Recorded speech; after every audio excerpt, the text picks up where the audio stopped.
कथा भगवान श्री कृष्ण ने कहा, मेरी इच्छा के बिना कुछ नहीं होता है। राधे राधे। जैसा मैं तो नीतू पंडित चैनल आप सबका स्वागत करती हूँ।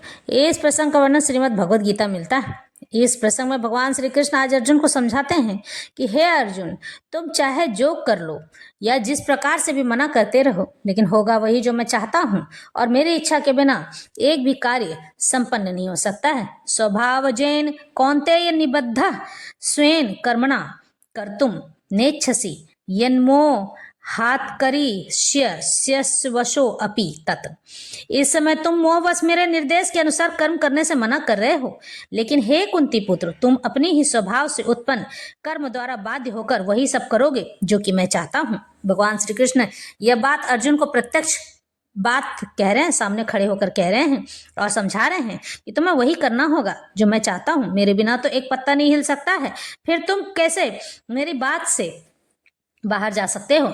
यदि कोई परमेश्वर के निर्देश के अनुसार कर्म करने से मना करता है तो वह उन गुणों द्वारा कर्म करने के लिए बाध्य हो जाता है जो गुण उनमें भगवान पहले से भर रखे हैं। उनके शरीर में जब मनुष्य जन्म लेने लगता है ना, तो उसके भीतर में कुछ गुण दिए जाते हैं। उन गुणों के आधार पर ही वह व्यक्ति कर्म करता है, चाहे वह कितना भी मना करता रहे या उसका मन कहे कि मैं ऐसा नहीं करूंगा, लेकिन उसके भीतर में वह गुण स्थापित कर दिया जाता है। या यूं कहें कि ईश्वर वैसा चाहते हैं और वैसा बनाकर ही उसे भेजते हैं कि तुम्हें यह कार्य करना ही होगा, चाहे तुम कितना भी मना करो। जिनमें वह स्थित होता है, प्रत्येक व्यक्ति प्रकृति के गुणों के विशेष संयोग के वशीभूत है और उसके अनुसार कर्म करता है, लेकिन जो स्वेच्छा से परमेश्वर के अनुसार कार्यरत होता है वही गौरव को पाने लायक होता है। सर्वभूतानां हृदेशे अर्जुन तिष्ठति भ्रामयन्य सर्वभूतानि यंत्रारूढ़ानि मायया। हे अर्जुन, परमेश्वर प्रत्येक जीव के हृदय में वास करते स्थित रहते हैं और भौतिक शक्ति से निर्मित यंत्र में सवार की भांति बैठे समस्त जीवों को अपनी माया से घुमा भरमा रहे हैं। भगवान श्री कृष्ण यहाँ समझा रहे हैं कि हे अर्जुन, परमेश्वर सब में व्याप्त रहते हैं, सब में निश्चित तौर पर ही रहते हैं, क्योंकि हमारी नाभि में जो आत्मा है वही आत्मा परमेश्वर है और हमारा सूक्ष्म शरीर उसी आत्मा का अनुसरण करता है। जो लोग सात्विक होते हैं ना, तो उसी आत्मा की बात मानते हैं। सूक्ष्म शरीर और आत्मा अलग अलग होती है। सूक्ष्म शरीर हमारे जैसा ही दिखता है, जो कि सभी सुखों और दुखों का भागी होता है। यह बात भगवत गीता स्वयं समझाती है और यह बात मैं भी बार बार कहती जा रही हूँ।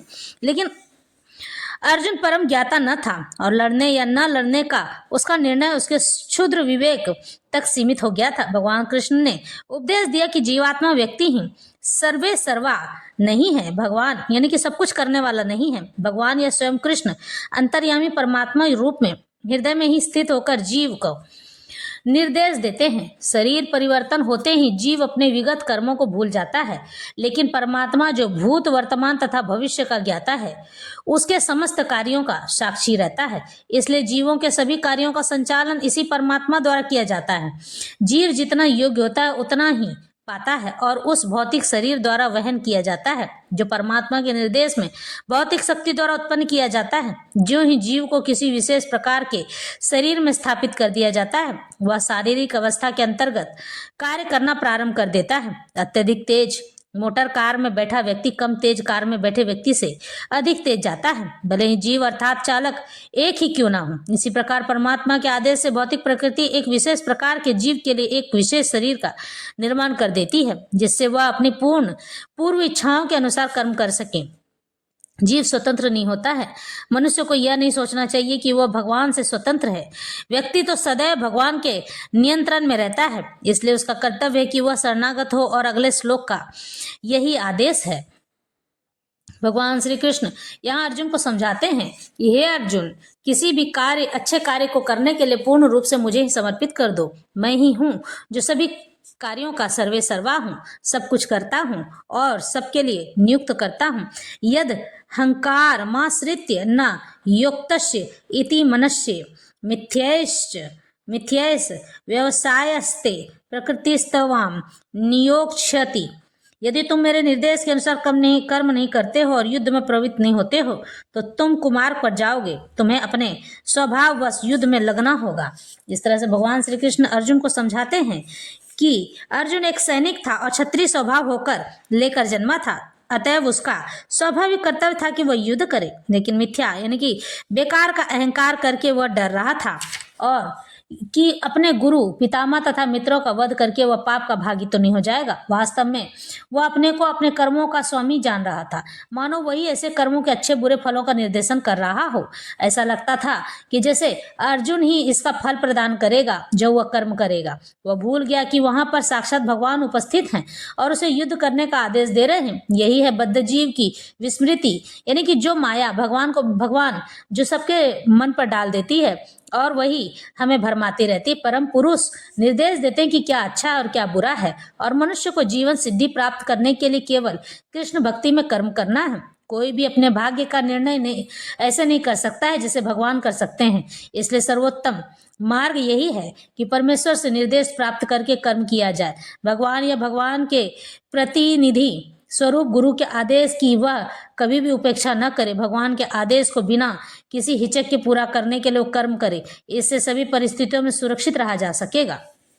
इस तरह भगवान अर्जुन को समझाते हैं और कहते हैं, तमेव शरणं गच्छ सर्वभावेन भारत, तत्प्रसादात् पराम शांतिम स्थानम प्राप्यसी शाश्वतम।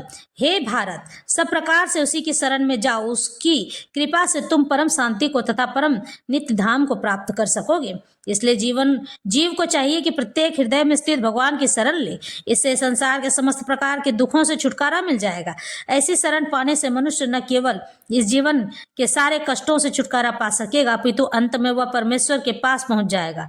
वैदिक साहित्य में ऋग्वेद दिव्य जगत तद विष्णु परमम पदम के रूप में वर्णित है। क्योंकि सारी सृष्टि ईश्वर का राज्य है, इसलिए इसकी प्रत्येक भौतिक वस्तु वास्तव में आध्यात्मिक है, लेकिन परमम पदम विशेषतया नित्य धाम को बताता है, जो आध्यात्मिक आकाश या वैकुंठ कहलाता है। भगवद गीता के 15वें अध्याय में कहा गया है, सर्वस्य चाहम हृदय सन्निविष्ट।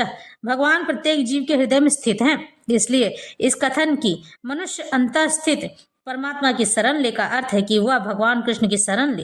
कृष्ण को पहले ही अर्जुन ने परम स्वीकार कर लिया है।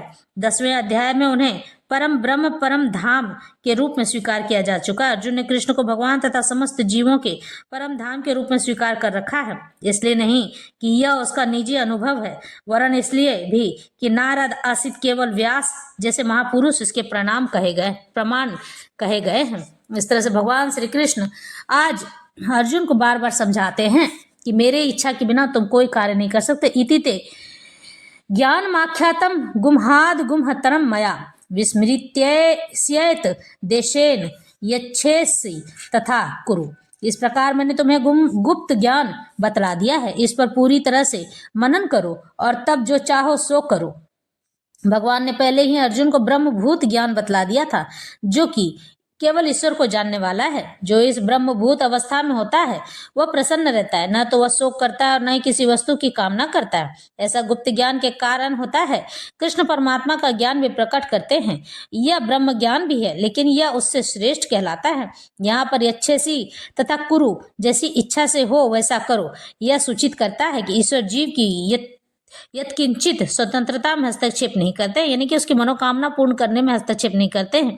जो इच्छा हो वह अपना पूर्ण कर सकता है। भगवद गीता में भगवान ने सभी प्रकार से यह बतलाया कि कोई अपनी जीवन दशा को किस प्रकार अच्छी बना सकता है। अर्जुन को उनका सर्वश्रेष्ठ उपदेश दिया है कि हृदय में आसीन परमात्मा की शरणागत हुआ जाए। यह सही विवेक से मनुष्य को परमात्मा के आदेश के अनुसार कर्म करने के लिए तैयार होना चाहिए। इससे मनुष्य निरंतर कृष्ण भक्ति में स्थित हो सकेगा, जो मानव जीवन की सर्वोच्च सिद्धि है।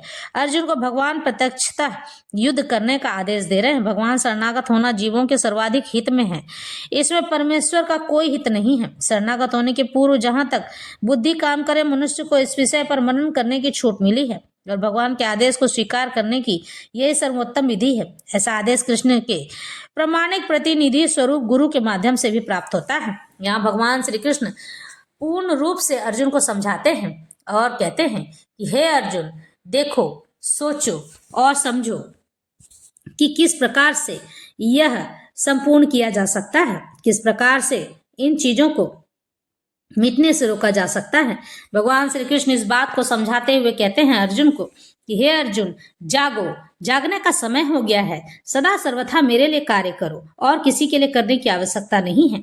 जो कार्य मेरे लिए अर्पित और समर्पित की जाती है वह तो सर्वोच्च होता है, सर्वोच्च होता है। और यही बात मैं तुमसे समझाना चाहता हूँ। समझो, देखो और जानो, यही नियति है।